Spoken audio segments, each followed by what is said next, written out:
What's up, everybody? Welcome to Gathering the Kings podcast. I'm your host, Chaz Wolfe. I'm a serial entrepreneur across franchising, construction, real estate, and online education. My mission in this show is to transfer courage to you, our listeners, by showing you and sharing with you real and raw stories of successful entrepreneurs, 7, 8, even 9-figure business owners. Today, we've got Professor Tonya M. Evans on the stage. She's a law professor at Penn State. She wrote Digital Money Demystified, and she hosts the Tech Intersect podcast. She's a former pro tennis player and now a crypto expert. Professor Tonya also speaks at huge events like IBM Cloud Forum and South by Southwest. In this episode, you will learn 3 things. 1, what the big banks don't want you to know about cryptocurrency. They are trying to get their market share and dominance, saying, don't trust yourself. 2, Professor Evans debunks the top 3 crypto myths. Bitcoin first came on the scene with a gangster lean on January 3rd, 2009. If that's a fad, it's literally the longest fad and scam I have ever seen in the history of fads and scams. And number 3, how to actually make money with crypto. How do I set myself up to decrease the amount of time it takes me to make up for lost time? When I was spending a lot of money as a high income earner, month to month, looking good, making all the mistakes. We'll also hear how Professor Tonya leverages the Mastermind principle to succeed in the crypto world. If you want to learn how to navigate the complex world of cryptocurrency, you're in the right place. Stick around. This is one episode you won't want to miss. All right, Prof T, there she is, Miss Tonya. How we doing? Welcome to the King stage. Thanks for being here. Thank you. I'm so excited to connect. And Chaz, I love what you're doing, and I've been looking forward to this convo. So I look forward to helping a lot of people. Well, see, those are kind words, but I'm glad you ended it with helping other people rather than just being here for me. Because, man, I actually have the honor of hosting you here today. And so, wow, if they didn't hear enough in that intro about all the things that you got your hand to, we are going to dive even further. I love there's just this actual balance that I've already experienced with you in just the few minutes we've been talking. You have this creative, casual humor. And then, like, I can totally tell you're about your business and you are a master of, you've got all kinds of letters before your name. I'm not even sure if I'm qualified to be here, but at the same time, you allowed me to call you Prof T. So I'm just like, wow, I feel right at home. At the same time, I just feel like there's so much knowledge that I need to extract from your super smart brain and help all of these listeners. We're going to talk not only just about your history. So I want to dive into that, but we're going to talk, a bunch of crypto here as well. So, which is it's like this interesting dynamic that I'm already feeling with you. It's like, you've got this background, which I'm going to ask you some questions here in a second about law and very intense things that you're still doing today, but yet you're bringing knowledge and awareness to, we kind of jokingly shorten it as crypto, but it's a Web3 application and how companies should actually be looking and taking this technology very seriously. And so we're going to get to all that, but tell me about your backdrop. So you've spent time in law. You've been a student of this. You're a professor now. You've seen both sides of the classroom, if you will. Give us a little bit of your backdrop. So I graduated from law school in '98. I went to Howard University School of Law as the editor-in-chief of my law journal. I started clerking in the Third Circuit, and then I took a very traditional path. And though it's difficult to see early on, so I started at Big Law, one firm, 2 firms in Philadelphia. My mother is a retired patent attorney, so after I kind of ran from Big Law, kind of kicking and screaming, it's like you do all of the things and kind of color inside the lines and check the right boxes and do all the right things, and you have every right to be in a space. But the question is whether whether they deserve you, quite frankly. Yeah. And you mentioned this, all of the other aspects of my life and my creativity. I'm a lifelong learner. I really am a writer, speaker, and teacher. And that's not really the right energy to bring into big law, right? Like think paper chase, think, suits, excuse me. Right. And you get the idea of what a day in the life is like. My father is a retired surgeon. He is a former state representative and one of the first Black representatives in Maine. And he's now running for state Senate. So we all, we're multi-hyphenates for sure. My mom is now baking cookies, but I made her sell them because I'm an entrepreneur experience.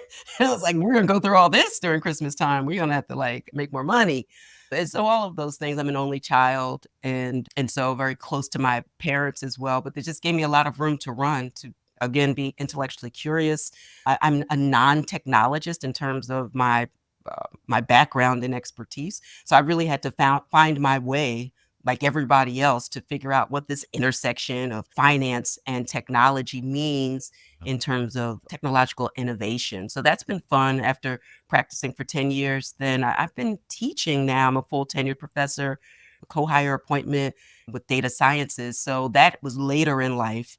Once I realized I needed to take a deep dive into something that I did not understand, I didn't exactly want to understand, but I wanted Interesting. my students to have a better appreciation for, so they would be more conversant and show up for a Web3 reality.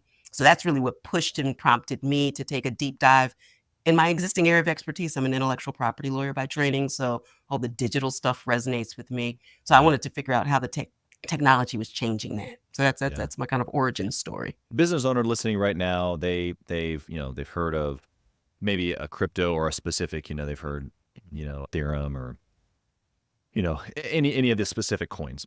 They're Mhm. maybe new to you saying Web3 or this Mm. technology, blockchain, and understanding the transaction of it or the record of or encrypting of things. Mhm. What should they know about it not just being, Bitcoin and an Mhm. exchange of currency, but the technology behind it? What's like a 30-second intro to that? When you think of cryptocurrency, the crypto part really comes from cryptography. You have a cryptic nature about it that seems nefarious, but cryptography or secreting messaging to get from point A to point B was very important in times of war. It's very important when you're doing exchanges with other tribes. I mean, this has been around for millennia in Yeah. different forms or fashions, and now we have a digital means of using cryptographically secured messaging, a heavy, but basically just means I'm going to encrypt it in one way, and there will only be one unique key to decrypt the information so that you can protect it. Crypto really is about using the same peer-to-peer technology we used to use for MP3s and MP4s. As an intellectual property lawyer, I'm using air signs to say that a lot of that was copyright infringement, but it's okay. We're not here to talk about that. Yeah. But it's not great in value when you're using the same technology to exchange value. If I can have a perfect digital copy of a Bitcoin and send it to 1,000 people, that's not going to work for great for money, even though people were super excited with Napster and Grokster Right. and LimeWire and all of those back in the day. Yeah. But considering using that not just for messaging of media, but now we use it for messaging of value. And the underlying technology that tracks each value and transaction is actually a blockchain. It's a digital record or a digital ledger. It's as simple as that. And every time someone comes and starts to force people to look under the hood and use a whole lot of jargon, you instantly lose people. We are already doing this now. Most of our money is digital. Very little of the money that we exchange is in physical form. It's dirty, it's expensive, it's limiting. I love my wires. I love my direct deposits. I don't really love Zelle, but let's just use it as a sample. We got the Cash Apps, we got the memos, right? There's Yeah. so many forms of ones and zeros moving digitally, Yeah. value from one digital record to another. This is the next iteration of that. Will it replace it for all time? I don't know, but it's one additional opportunity to move money that isn't created by a government and isn't controlled by a single entity. And so, finally, to your point about Web3, which brings it all together, blockchain technology, financial technologies are one part of a major shift that we are calling Web3, where there are more and more decentralized and peer to peer ways to do more things. We have stored data with a few giants that rival or exceed in terms of values a lot of nations. Sure. For the the price of doing business and having an open internet early on was that we learned a lot of things that were great and a lot of things not so great. So Web3 is our opportunity, final point, to do that differently. And that's why learning this and other things, AI, Internet of Things, VR, and the like, are really, really critically important.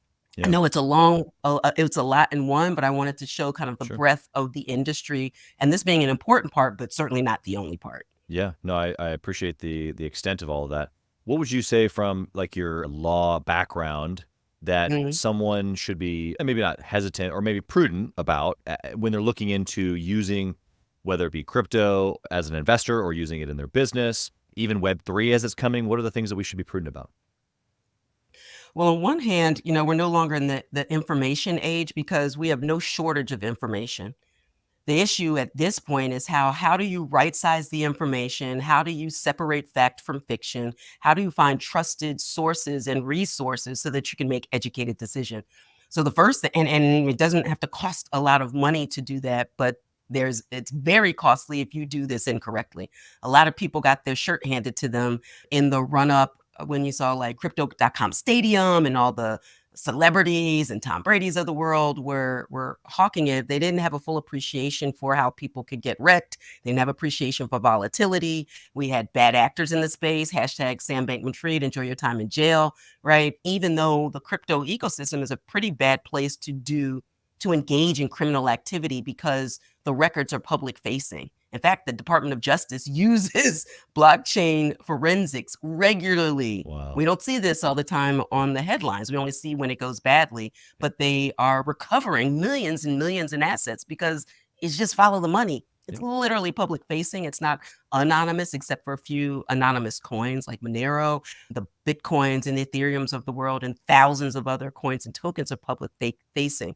So a critical first step for business owners, even if you don't become an investor, how can you leverage this technology? How can you leverage a first mover advantage in order to deliver your services or your products or change or recalibrate your products? Will you incorporate artificial intelligence? A project that I'm working on is decentralized artificial intelligence, because if we're just replicating the same centralized system, the OpenAI models, I'm not disparaging any model in particular, but all of the biggies are going to have their own central repository to have their own playground, and they want you to stay in it. Decentralized technology will allow us to leverage these large language models, but do it outside of big tech unless we opt in. That's a game changer. And when you think about digital products and services, you have to have some liquid way of paying that isn't beholden to a particular border or boundary. We're talking about outer space. This is not tinfoil hat stuff. Like, this is literally yesterday. So that is likely going to be cryptocurrency. We have to learn how to integrate that into our products, our services, and our business models, because we're moving from hyper competition to collaborative effort, and also a decentralized space that was promised with Web 2.0 but never delivered. And so those are some of the things I would think of. Again, even if you never invest, I hope that eventually you'll learn enough and you'll be comfortable to have a part of an overall portfolio strategy. But if you do nothing else, figuring out how your business is being disrupted and the potential opportunities will still allow you at this moment in time to be a first mover. But first mover advantage is fleeting. So you need to start now. You start slowly, but start. You said it's a ledger, right? Public facing, you can see the transactions. And that might have just like glossed right over someone listening. But that one ability to record something is in every single industry. And like multiple layers deep. And so what percentage do you think that this has begun to shift how we do life? This has been not happening for just a year or two. This has been happening for a while, but we're really not, at mass scale. What percentage would you put on this? It's interesting. I'll speak in sports analogies in some sense. I feel like we might be like we're not warming up. It's not even the first inning. Let's talk, baseball now. Like, we're really in the bottom of the second, right? We're certainly far away from the seventh inning stretch, but this train has left the station. Bitcoin first came on the scene with a gangster lean on January 3rd, 2009. If that's a fad, it's literally the longest fad and scam I have ever seen in the history of fads and scams. We had, for example, the first fully regulated kind of package or wrapper or product with 11 exchange-traded spot Bitcoin funds, which basically means you don't have to buy Bitcoin, but you can have exposure to it in this regulated package. One of the most successful ETF launches in the history of ETFs, save gold. We're on the precipice now of having a second ETFs for Ethereum. This is happening. The SEC, this is an SEC approved product. We have bills. I just left Congress. I was doing some high level conversations with senators and representatives and their senior staff on a bipartisan basis. This is not a partisan issue, even though it appears to be that way with headlines. It's very sad to me because it shouldn't be this way. Politics is about moving resources, and politicians are in charge of those resources. So it's political, but it shouldn't be partisan. This is one of those few win-win things where business wins and the little guy. And so we all of these things happening, you have all of the major banks, even those that said, this is basura, it's garbage. We have Jamie Dimon out there. He still says it today. Guess what? JP Morgan is an authorized participant for these ETFs. When, was almost first in line. You mentioned earlier BlackRock, most conservative investment firm in the world, who wanted to be first in line to issue a very successful Bitcoin ETF. So all of this is happening. At the same time, the little person is being scared away, I believe intentionally. What is it that the banks know that they don't want you to know while they are trying to get their market share and dominance, saying, don't trust yourself. Yeah. Don't worry your pretty little head. Stay in our playground. You don't actually have to. That's like, Yeah. That's the news. That's the news. And so this is happening. It's early in the sense that fewer than 8% of people around the world hold Bitcoin. But Bitcoin is not the only game in town. It's special because it has a hard cap. We call it hard money, we call it sound money. And actually, the currency part of it, I don't think it's borne itself out to be a currency when there's a lot of speculation. I hold a lot of Bitcoin. You will not be able to pry it out of my cold, dead hands. But there are other things, stable coins, USDC, Tether, stables are going to be a really important way that people can empower themselves as well, with money that's verifiable and that will hold its value. Not only here in the United States, where we don't have as much of a problem, although we have inflation. We print our way into in and out of wars. We print our way in and out to stimulate the economy. All those stimmy checks that everybody's excited about. Not so exciting when now eggs cost $1 gazillion. So this is the alternative, and this is why individually and as businesses we have to lean in, because it's not early, but it's not late. Yeah, there's a lot of really, really great value that you just gave there. The banks, the big money, the little guy being scared. I want to press into that just for a second. I can remember being ridiculed by many of my family and friends for holding this thing called Bitcoin and a little bit of Ethereum at that time. But I remember when it went up to 20,000, Bitcoin went up to 20,000 for the first time in December of 18 or 19. I can't remember exactly, but 2018. In 18. Yep. Okay. And then it just, right. And it was interesting because I kept, not at the time because I couldn't tell. And I was, I was just a young guy that threw some money into it. I really didn't know what I was doing.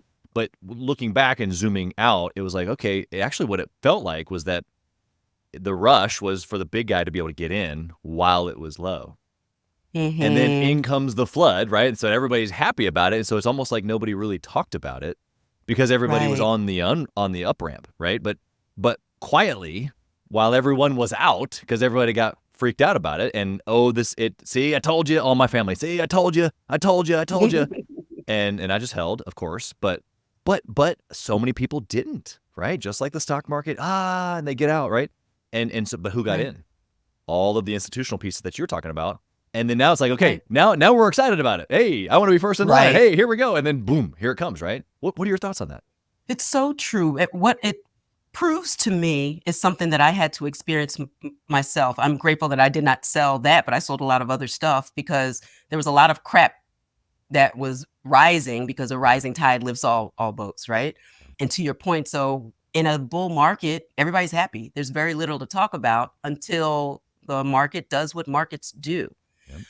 One of my free master classes is called the Bitcoin Bounce Back. And the way that I demonstrate what you're talking about is to take the early days of the NIS, the early days of the Dow, the early days of the S&P 500, particularly the NIS. When you think about the New York Stock Exchange, rambunctious gang of probably thieves, quite frankly, under the buttonwood, making their little agreements, doing their little dirt, right? Which led to the SEC and all sorts of legislation and regulations that came in to provide stability. The stability brought more retail, and it grew over time. When you take the wide view of every single market and its activities, there's there's a rise and a fall, there's a bull and a bear, the things that happen in spite of the soundness of a stock, for example, when you have macroeconomics. Everything can go great until you have this little thing called a pandemic, right? Having nothing to do with the underlying asset the day before, but then circumstances change. Yeah. It proved to me I knew nothing about money. I knew nothing about markets. And that's after, and what I didn't say before law school, I went to Northwestern. I was on the dean's list at the end. I was there on a tennis scholarship. I played tennis professionally for 4 years, having nothing to do with what we're talking about now, but to add to my timeline, all of that educational privilege, I knew nothing about money. I knew nothing about markets. I knew nothing about banking other than I was supposed to do these traditional things, get a good government job or the equivalent. So came out making six figures, do that, be a high income earner, get a home, some rental property, max out my 401k or my 403b, I guess get a burial plot, marry someone, and then just ride this jiggy joint out. Like this is evidently what you're supposed to do. Those traditional approaches are not enough when things change. Yeah. Right? This is where we find ourselves. So all of the traditional messages do all of those things. It will not be enough. The bankers know it, governments know it. A lot of the FUD or the fear, uncertainty, and doubt that we see is disinformation, not just misinformation. Yeah. It's intentional to keep you on the sidelines, to keep you in fear, to keep you reliant. But if you want to get the same thing that you've always been getting, by all means, keep doing what you're doing. Yeah. There is a new way, there's a new opportunity, and the only impediment is our willingness to learn. That's right. What's the point? Even if you're not a technologist or financial person, read the Satoshi white paper, 9 pages that literally changed the world. Yep. 9 pages, 7 footnotes, and just realize that the self-determination as a matter of self-sufficiency, of autonomy, of privacy. I mean, I know I'm preaching to the converted, Chaz, but I'm just trying to tell you, is there one who will come? I feel like I've reached sermon level at this point. You're wooing me. Yes. So I don't think about it often, but when I do, it's that. Well, first off, it's extremely powerful to hear someone of your education, success, just history, to be honest, to say things like, I knew nothing and my world's been rocked. And so what that does is it gives courage to the other person of going, well, if she didn't know, then I don't feel too bad. But then the other half of it is like, well, geez, if she doesn't know, how am I supposed to know? So I want to use this as a beautiful little segue because you have 3 myths that you've debunked. And I want you to go through them to help the listener kind of know a little bit more about what this means. What are these myths? I spend a lot of time talking about 3 in particular because they're just the ones I imagine that you've heard them, around your dinner table or in your social circles as well. We've kind of talked about one in particular about only for criminals. Less than 1%. These are Chainalysis statistics. Chainalysis is a private company that actually often works with Department of Justice and companies for cyber crimes involving digital currencies with a great deal of success. Because, in fact, less than 1% of cryptocurrencies are used for nefarious purposes. When they do, packs a punch because of the pervasiveness of the technology. So it's not to understate the impact, even with a small percentage, but it's to right-size the conversation. Yeah. The number one currency involved by leaps and bounds is the almighty dollar, which continues for now to be the global reserve currency. By leaps and bounds. Yeah. It's just there's no comparison. But I don't know about you. I'm not throwing out my dollars. I love my crypto, but at least the dollars I have, I plan to keep them. I need us to have a right conversation there. Kind of touched on the idea of crypto writ large being a fad, or just the underlying technology itself being a scam. No, they're scammers. In the same way that when electronic mail, email was first launched, and still to this day, evidently there's someone in some foreign country that would like my banking information so they could send me $10,000. Okay, we did not throw out email. We are not throwing out SMS because we're not getting them on our phones. It is the activity of scamming. And the reason that people are more susceptible to scams is because they don't know what they don't know. So it just makes you an easy patsy. Where when I think of FTX, for example, and using a centralized exchange model under the pretense of this new financial technology where it really was a centralized exchange. And an exchange is not a bank, not FDIC insured. Gets people to leave assets that were supposed to be there temporarily to exchange one crypto asset for another. with the promise of 8% yield, etc. Obviously, that's much better than the money that we could get in a savings account. I'm all for it, except unbeknownst to them and without their permission, using that, transferring those assets off and out of FTX to Alameda Research, owned by who? Sam Bankman-Fried. That's classic Ponzi. That's Madoff, that's Lehman Brothers, but it cast a huge cloud over crypto because people didn't know better. Right. Or people who are short-term thinkers and are trying to replicate day trading or swing trading in a crypto market when they don't know what the hell they're doing. Right. Yep. This is 24/7, 365, not beholden to borders. Yeah. It requires far more respect and prudence than most people use it. They were just throwing their money in, hoping for a quick return. That's called gambling. If you're not learning, you're gambling, and it's not because of the technology. So those are some of the myths that I bust, or at least right-size the conversation so that people have better information and make more informed decisions when they enter the market. Hey, kings and queens, Chaz Wolfe. I want to talk to you about something that's super important to me. We put a lot of time and effort, we meaning myself and my team, into this podcast, into the content that goes out every single day. And if you have been getting any sort of value or insight from this, we want it to be able to reach other business owners too. So we would love if you would like, comment, share, leave a review, post, share again, all of the things on social media, on all the different platforms, or even on the podcast mediums of Apple and Spotify. We would love to be able to get our content into more hands, more entrepreneurs, so they can grow their business as quick as possible. Together, we are building a community of like-minded entrepreneurs who are committed to growing their businesses to new heights. So let's do this. Let's help each other grow. Yeah, that 365, 7 days a week thing hit me square between the eyes, because that's exactly what I was doing. I remember waking up in the middle of the night and trading.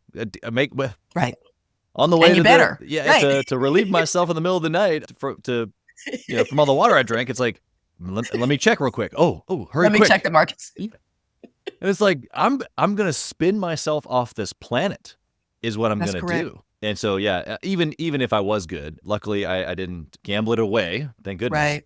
But looking back on it, it was like, oh my goodness, whoa. Early on, I bought every token that I could imagine. I bought something called MomCoin. It turned out to be an unregistered security, and I'm not even a mother, right? It's like, it just what the hell am I doing buying MomCoin? Come on, so we've all been there. My goal now is really to compress the learning curve for folks. The tools and the technology now are so much better than when you and I got into the space. And they will continue to evolve. The user, UI, UX, or the interface and the experiences that we have. When there are more trusted participants in the market, there's greater clarity. We have a better bull cycle. We shook out a lot of bad actors. If you were around 2 or 3 bull cycles, even just one, like, you're the real damn deal. Because every time we have one of these, right, we're shaking out.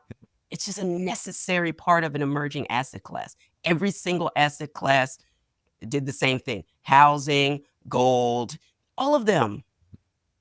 It's the same cycle. So hopefully we also get some comfort for that. But it requires us to learn about the system that we've been participating in and relying upon in a season where in the last 12 months, at least 4 regional American banks have failed.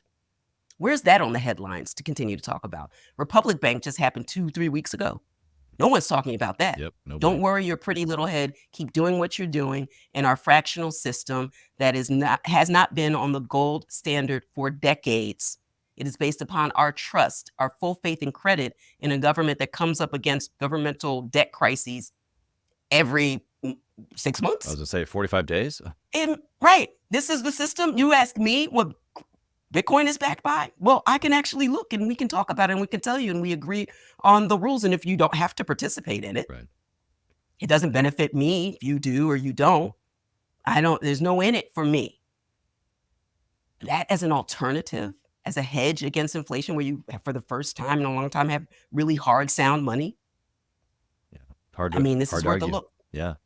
Okay, so someone might be wondering, listening to us, going, okay, well, so there's some myths. We've debunked those. I'm on the train. Like I'm coming. You've wooed me, right? Okay. All right. Got the ticket to ride. How do I actually make money with crypto? I think if you are thinking about it as a long-term view, understanding your risk tolerance, really taking a look at an actual portfolio. Like we're talking about portfolio and diversification. If you haven't even really sat down to say, what is my portfolio? What's in it? How do I sit down and actually look at, do I own a home? What are the other things? And it's not a linear process. Right. Thinking of ways that debt plays a role and you're not suffering under, the scourge of consumer debt, but maybe leveraging things in other ways. You have access to Fidelity and Vanguard and E-Trade, all of these different Robinhood, all of these different platforms that are giving you access and exposure, but you want to be prudent. It's like the word of the day Keeps coming class, right? About the long-term thinking. Like you could do day and swing trading. My course and my approach is not for that person, but at least you can learn through the book about some of the myths. But if you were looking to substantially change the outlook for retirement, I'm a Gen Xer. I talk a lot to late millennials, Gen Xers, young boomers. What is that going to look like in 50 years, let alone in 5? Yeah. Exactly. How do I set myself up to decrease the amount of time it takes me to make up for lost time? When I was spending a lot of money as a high income earner, month to month, looking good, making all the mistakes. This has changed my life and my family's life slowly but surely.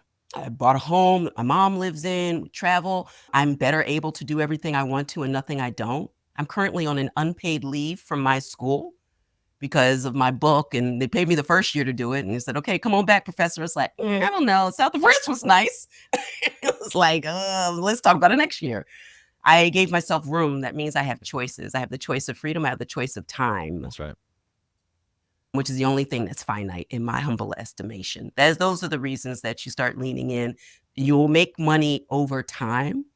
Be patient, be thoughtful, be prudent, get started. Yeah.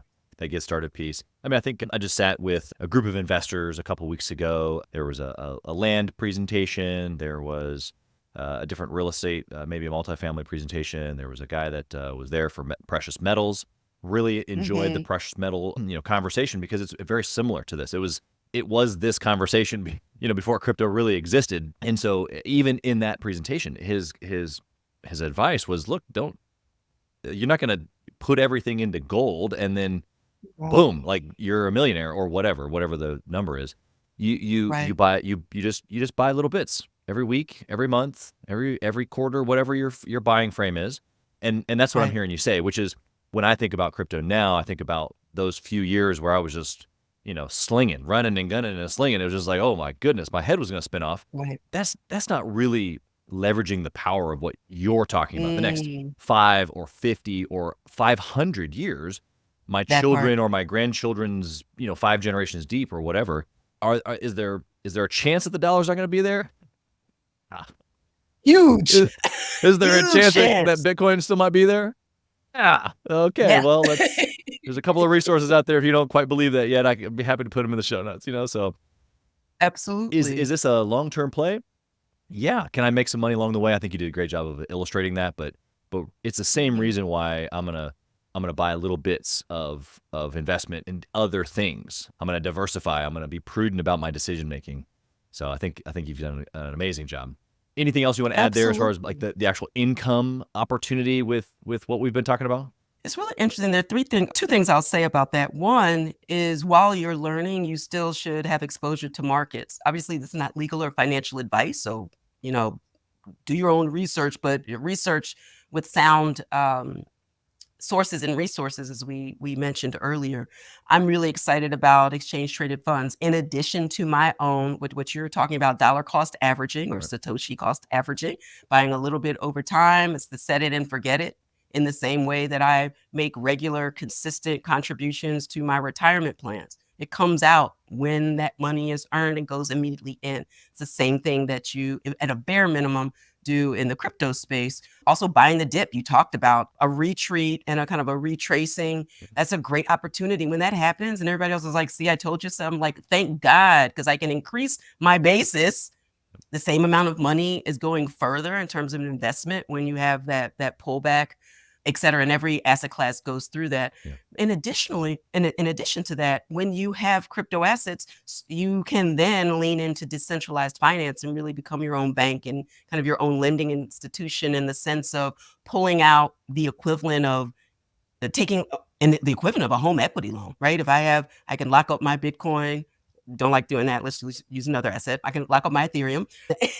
And then if there's some type of return, and you're starting to see some of those products return, that Gemini got into some heat about its earned product, but you're going to start seeing those come back, not just with Gemini, but across the board. You can earn nice yields and interest on when you're locking up products. You can also take a loan out, right? So taking a loan off of your own thing means that's tax-free, and then you pay yourself back or not. So those are other opportunities passively. There, you will start to see more and more companies like Lolly, where doing everyday things to earn Bitcoin. If you're already shopping online, why not do it through a company like that? It's not an endorsement of Lolly. I, do have a Lolly account, and I enjoy getting sats back, Satoshis back, the smallest unit of Bitcoin, rather than $1 back. You can keep your dollar. I would like Satoshis, please. Thank you. So you'll start to see more of that, more merchants accepting it. You see Visa and MasterCard finding ways on the back end to facilitate the exchange of foreign currencies more easily in the background. All of this is literally happening right now, and we should be able at the individual level to take advantage of it. So it's more than just buying and holding, or hodling or hodling, depending upon how you say it, but leveraging. That's when you start making up for lost time. And you can only do that when you're in it to win it. Yeah, I love it. I don't remember the name of the book, but it was probably 2017 or so. And I read this giant, thick book on basically how to integrate taking Bitcoin payments into your business. And it was just one of the thickest, almost just dry, but I was just so interested in this whole thing that was happening that nobody was talking about. It was just like, what in the world? And so, and you're starting to see that a little bit now. I think that there's several things, even large purchases, cars, homes. I've seen all those things purchased in cryptocurrency. I know that Tesla did something early on that they suspended the product, and you couldn't pay for the entire car, but you could put your down payment. I don't have a Tesla, but evidently it's some type of down payment process, and that was integrated. You see more political campaigns accepting contributions as well. Big companies deciding whether they'll be on balance sheets. It's like it's all happening right now. So we need to be paying attention as well. Yeah, it's good stuff. We talk a lot inside of Gathering the King's Mastermind group, but also here on the show about the Mastermind principle. Napoleon Hill defines this as two or more minds working together unto the achievement of something specific, or a definite chief aim, as he says.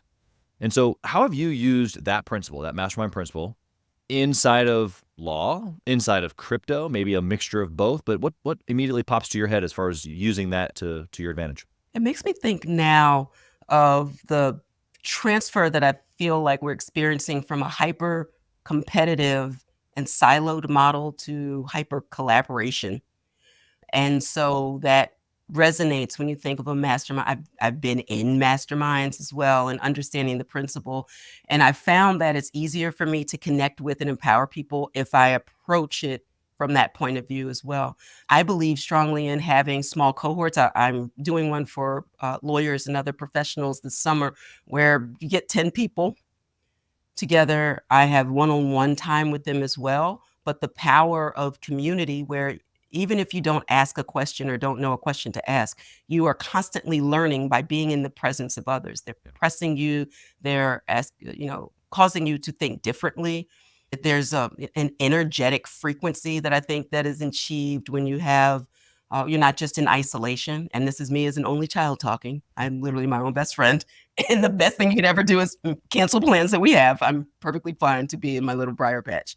But in terms of my intellectual curiosity, in terms of my learning potential, and tapping that within, it's about not being the smartest person in the room, and just, the iron sharpens iron concept that is so powerful from a mastermind point of view. So using that, and certainly using it in my teaching, I had to really lean into it because I haven't been in an actual classroom in 4 years. Now, some of that was having my research leave and then my personal leave. But before that, we're in the middle of the pandemonium. I had to find ways to engage. I'm pretty good with technology, and a lot better than my counterparts. Bless your hearts. I can learn. I do know how to turn on my computer, so that was helpful. But also, even moving before, like, how do we have an energetic exchange, digitally speaking, and how powerful that is. And I'm grateful to my students. We're really successful with creating those opportunities. But there's such power in not just having your solitary mind, but a mind of like-minded spirits that are kind of lifting each other up, and that's where you get to exponential growth and that quantum leap that we were talking about earlier as well. Oh yeah, yeah. I think you have some great examples there, but the frequency, the energy that you referenced, it's tough to know that unless you felt it. And when you feel it in a room, especially high achievers, if someone's been listening to this and if they have any interest in crypto, they've been vibing with us for sure. No, that's right. But there's this whole palpable feeling, even emotion, that comes from being in a room of people who are heading in a specific direction. It's funny when people look to join Gathering the Kings, I let them know that it's a room of winners, and that I'm unapologetic.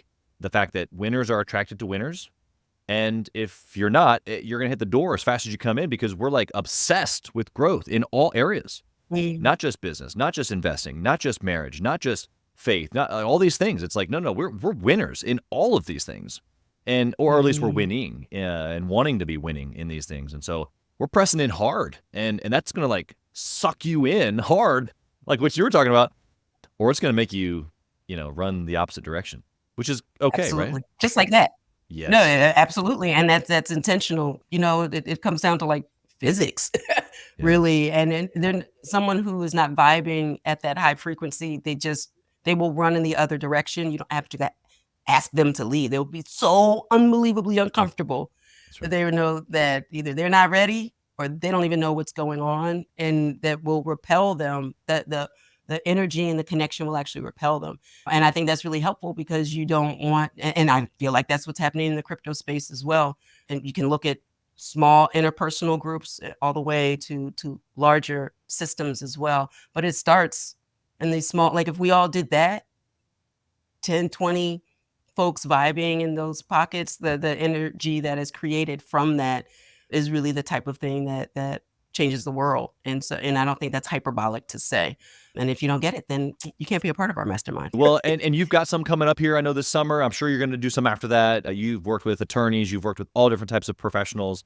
I'm sure you mentioned master classes. Of course, you've got a book, but like, how can they learn more about getting involved with one of your cohorts, or potentially even just getting your book, or all the other things that you've got? Absolutely. Well, two places. One, everything really starts at advantageevans.com. The Advantage Evans comes from my tennis years, for sure, and really setting up people for success to have their advantage, that they are not wasting time, they're not spinning their wheels, they're not having misinformation or disinformation. They are connected with like-minded winners who are ready to rock, not just folks who are kind of on the sidelines, but in the fast lane, and not in the fast lane to just throw all your money and you like buckshot and just hope you hit something. No, it's the strategy that really comes from the mountain of information that you've already made. Like, you've already done all of the logical things. Yeah. When you're done and you're tired of the logical things, let's talk about exponential growth and compressing your timeline. And so that really comes from a cohort that I'm doing this summer. I call it more like a strategy sprint, because people don't always have a year's worth of time. They don't even want to do I will sit there and actually do an online course. I love online courses. I love masterminds. I paid $1 gazillion for all of these things. Yeah. Some people, they do not have the time, but they have the desire for exponential growth. Yep. This would be a program for you. You can learn at advantageevans.com/consult. Right now it's in waitlist form because it's not for everybody. So the opportunity to get on the wait list, find out more information, also jump on a one-on-one with me. Let's see where you are and talk about strategy, not just as an investor, but also business folks and lawyers who are trying to figure out how to show up for the unbelievable needs of businesses in Web3. Yeah. So doing that, advantageevans.com/consult, and everything else can be found at advantageevans.com. The book, the masterclass, free resources, etc. And so there's something for everyone, but I'm really focusing on those kind of the high achievers who are really, really ready to rock and move forward in a short period of time to get set up for success. I love it. The frequency, going back to the energy. I mean, gosh, they would be silly not to go check you out. I mean, just the simple little drops of things that you've said. You've been totally serious about one little sentence, and then you throw in something totally that makes you real. And I just love every Gotta moment. keep up. Gotta keep up. That's for sure. They're gonna have to go back and listen to this one again to catch all your little nuances there. But in all seriousness, Prof T, you've been amazing. Doctor in some forms, professor, capital T, all the way. We just appreciate your time. Not only just, again, I said at the beginning, not just in you sharing here. They've gotten like the tip of the iceberg, but just the years of mastery that you have brought to this conversation. I just so appreciate that because we get to be the benefactor of that. So thank you so much. Blessings to you, your family, all of the things that you're touching here, and all the people that you're helping. We appreciate you.